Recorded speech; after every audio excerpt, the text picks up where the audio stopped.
India के जो direction थे उस डायरेक्शन पर पूरा अमल नहीं किया गया, लोगों को उसकी रिसीविंग नहीं दी गई है, ये ज़्यादती हुई है। और अभी जो ड्राफ्ट तैयार हुआ है, इस ड्राफ्ट ने कई जिंदा लोगों को मुर्दा करार दे दिया है। जो लोग मौजूद हैं उनका नाम नहीं चढ़ा है।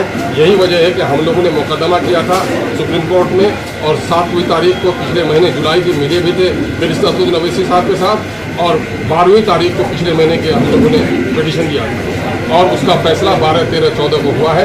उसमें अब इनको कहा गया है कि साहब आप आधार कार्ड पर भी इनका नाम करो। और साथ ही सबसे बड़ा मसला है कि बिहार सरकार की जो बदनीयती थी, उस बदनीयती पर भी इनको बिहार सरकार को उल्टी खानी पड़ी है।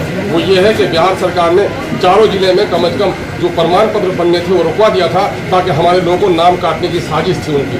अल्लाह का शुक्र है इस ऑर्डर से उनके नापाक इरादे भी नाकाम हो गए। लेकिन एक बात हमारा मुतालबा है कि हमारा प्रमाण पत्र लेना RTPS एक्ट के तहत हमारा हक है।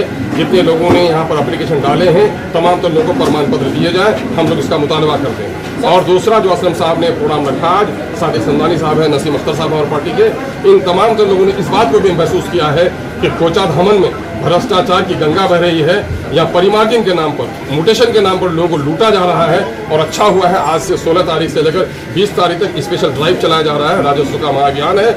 इसमें हमारे लोगों को आसानी के साथ उनका परिमार्जिन कराया जाए, उनका आसानी के साथ म्यूटेशन कराया जाए, और जमीन संबंधी जो समस्या है उनका समाधान किया जाए। वो नहीं, अगर हमारे एक आदमी का नाम भी अगर वोटर लिस्ट में नहीं चढ़ा जो जिंदा है, तो फिर ऑफिस में ताला लगाने से कोई नहीं रोक पाएगा। और दूसरा, म्यूटेशन के नाम पर अगर रिश्वतखोरी की बात आई, हम अपने लोगों को कहते हैं गवाही दो, और उस कर्मचारी के खिलाफ लड़ना हम लोग की जिम्मेदारी है।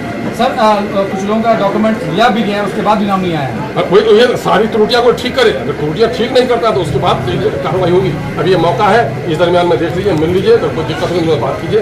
असलम साहब